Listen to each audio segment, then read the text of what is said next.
Bonjour Sonia. Alors, l'influenceur ultra-conservateur tué en plein meeting a déclenché évidemment une enquête, je parle de sa mort. Et quels sont les derniers éléments que l'on a et qui vous ont été transmis par le FBI ? Eh bien, le suspect est toujours en fuite, mais le FBI assure désormais avoir retrouvé l'arme qu'il a utilisée dans une sorte de petit bois avant qu'il ne prenne la fuite. Il y a aussi, selon les autorités, une vidéo qui a été retrouvée.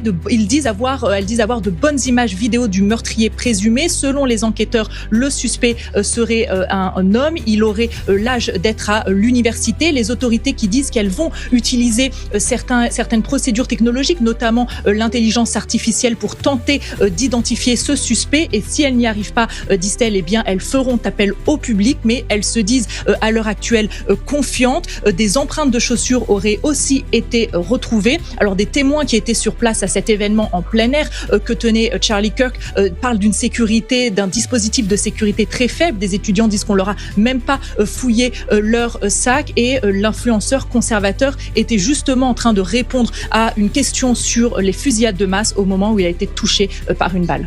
Sonia Dridi, vous qui êtes notre correspondante, qui vivez aux États-Unis depuis des années.